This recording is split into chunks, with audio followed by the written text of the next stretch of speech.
Hello everybody! Welcome to Tractor of the Year 2021 and welcome to the first of our 3 episodes dedicated to a specific topic. Today's topic is connectivity. My name is Pietro and we are streaming live from Italy. I hope you all have watched our Tractor of the Year launch event, Let the Challenge Begin, in which we provided a lot of general information about Tractor of the Year or Toty. If you missed this show, you can of course watch it again at totydigital.com. Now let me say hello to our 2 guests, Mr. Luca Zorloni, who is in charge of the columns Economy and Internet at Wired.it. Good morning, Hello. Luca. Hi. And Mr. Yuri Dantilio, he is field engineer at BKT Europe, our main sponsor, who is connected with us from the headquarters of BKT Europe. Hi everybody. Hello, Yuri. Well, having an expert connected with us fits perfectly into today's topic, connectivity. Already in the last episode, we touched this topic when we talked about the Tractor of the Year white paper, where connectivity is one of its main topics. Connectivity equals being connected.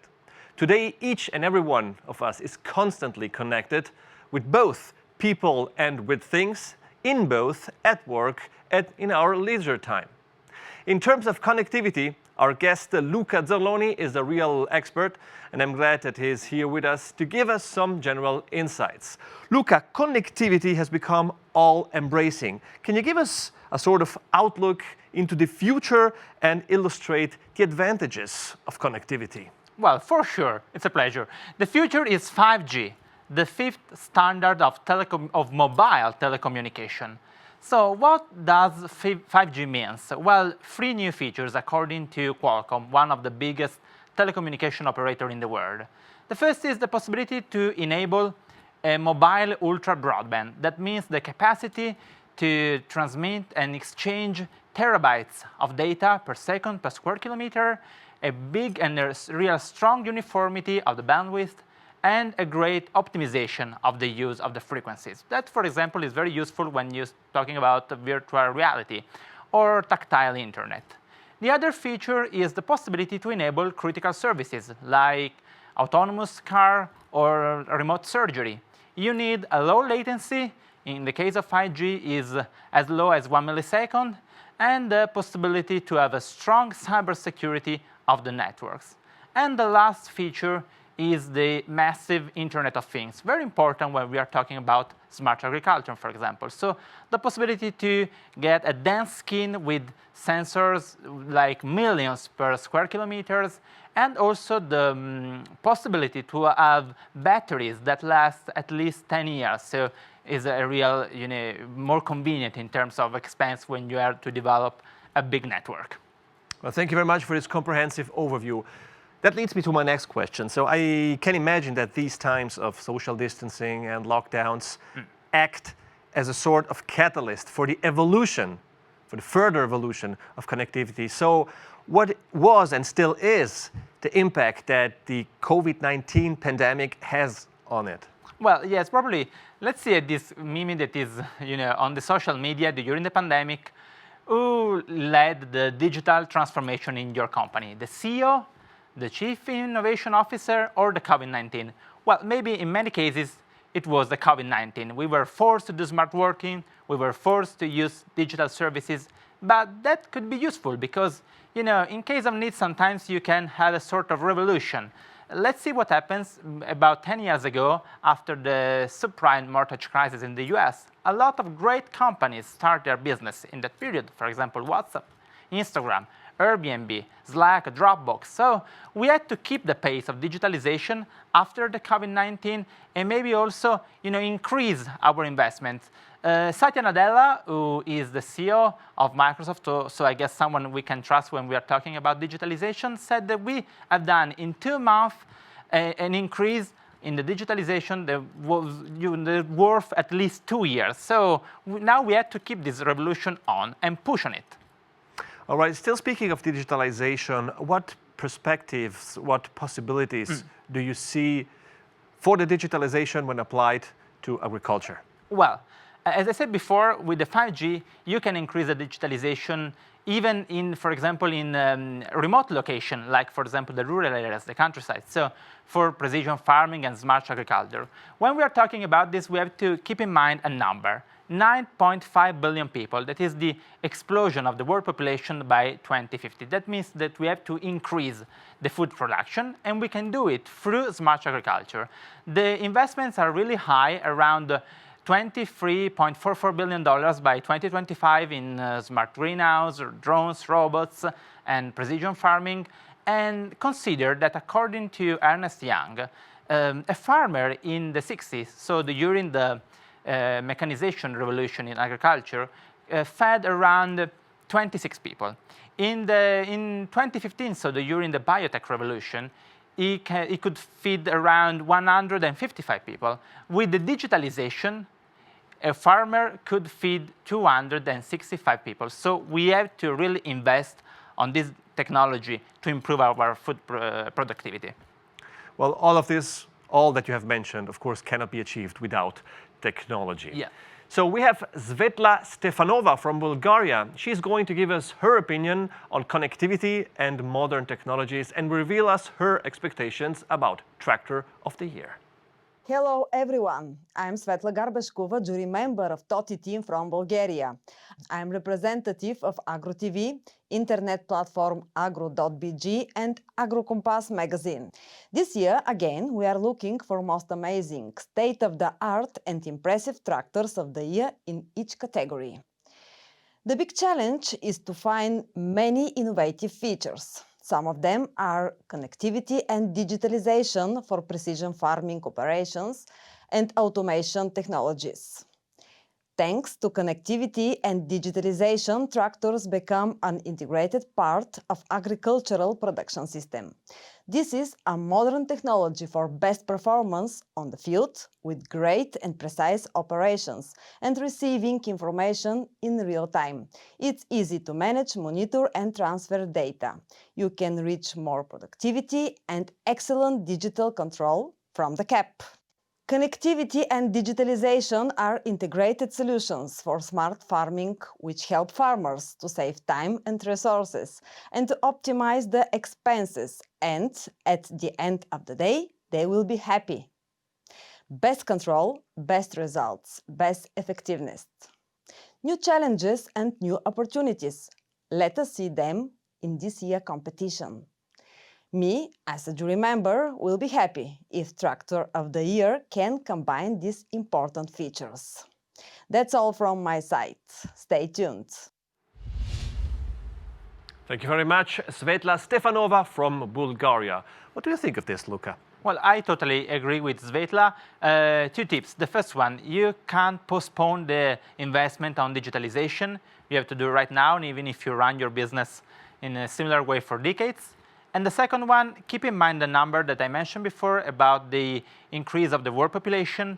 We need to reduce the waste of foods, of resources, and this could be a market for smart agriculture and for operator that works on smart agriculture. And according to the Tufts University, there is something like about $250 million of market value in this business, so I think that you should invest on it. All right, speaking of technologies and processes, Yuri, which ones would you consider as essential ones for connectivity? Thanks, Pietro. Yes, I would divide the topic into the underlying needs, the technology that makes connectivity possible, then short-term and long-term improvements. Basically, the needs are everything that has to do with the big evolution that we faced over the last decade in agriculture. And this is related to the changes that we have seen, not only in the global food demand, but also in the urbanization, aiming at always increased efficiency of the entire system and providing solutions that are in line with the requirements of sustainability, and obviously that are also still profitable. The industry takes advantage of this technological progress to reach its targets. Thank you very much, Yuri. Now, let's move to Spain, where our jury member, Senor Borja Mendieta, will give us some insights on local agriculture along with the importance of connectivity and digital tools. Hello, everyone. My name is Borja Mendieta, Director and Head of Marketing of the Spanish magazine Agrotecnica and also AgriWorld in the Brazilian and Argentinian market. We represent the Spanish jury of the Tractor of the Year award since the beginning of 1998. It's a pleasure to be here with you in this new 2021 edition. We are here with all of you to give you a short vision of the importance of precision agriculture and connectivity, and about the importance that it has at the moment. Innovative devices connected to a wide range of sensors that take data from water, soil, plant, and climate to send them wirelessly to a cloud server, an information analysis platform that allows access to data in real time and from everywhere through the web or your mobile device. For example, in Spain, it's a country where there are different crops, both extensive and special, with a generally dry climate in the south and humid in the north, with a diverse geographical areas, which is why new connectivity technologies, precision and agriculture, and other technical improvements are key and as an aid to the farmer in making his work profitable and improving his crops using current tools and technologies. Everything related to the connectivity and digitalization involves a process of different steps, including having a connected field and making an investment in technology, which over the years is increasingly profitable and productive. Just saying to finish that the digital ecosystem of precision agriculture is the growing acceptance of increasing year-by-year digital tools by the company tractors, and we are very interested on see it in the next edition of Toty.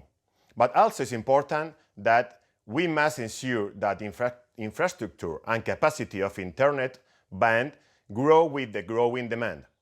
Well, time is money, that's all from my side. I return the connection to the studio. Greetings to all. Muchas gracias, señor Mendieta. Luca, any comments to what we have just heard? Well, you have shown us, this model with sensors, with the cloud computing, that it helps farmer to, for example, understand if your crop needs water or not. If you want to do this, and if you want to connect all the sensors to the network, you need to close the digital divide. This is the keyword, I think. Close the digital divide. Because there is a digital divide between cities and rural areas. And probably we talk too much about smart cities and not enough about smart land. And I think that because of the 5G and the ability to reach also challenging location, we can help the farmers to develop a smart agriculture, closing this gap. Okay. Yuri, what are the advantages of big data analysis? I can imagine that data assessment allows for all sorts of adaptations which further contribute to satisfy the needs you mentioned before, or that Luca mentioned before. Exactly. Technological progress integrating internet and microsensors enables the exchange of information about environment, such as land or climatic conditions. And this leads to a huge amount of information that can be collected from the environment. Not only about the environment, but also about equipment performance. As a result, equipment manufacturers have been able to further improve the efficiency and the function of their machines, directly integrating these sensors inside the machine itself. This results in a huge amount of data available, and that can be analyzed with the so-called big data approach. Okay, well, to stay in this context, our Swiss jury member, Roman Engeler, has visited a contractor in eastern Switzerland, and he's going to highlight the advantages that digitalization has brought to the equipment fleet. Hello everyone, my name is Roman Engeler. I'm the editor-in-chief of the Swiss farm machinery magazine Schweizer Landtechnik in German, and Technique Agricole in French. And I'm member in the jury of Tractor of the Year. Today I'm a guest of Chris Giger, a well-known contractor in the eastern part of Switzerland, close to the border to Austria, where Chris also works with his machines. With his machinery, he uses modern technologies that the wide field of digitalization offers today. For example, with telematics, he can see in real time where the tractors are working and in which operating status they are. In the future, it will be possible to anticipate problems and repairs. Such systems also offer the possibility of remote maintenance. Precision isn't only important when checking the machine, but also in the field. Sowing, fertilizing, spraying is now carried out with section control. The fields are GPS mapped.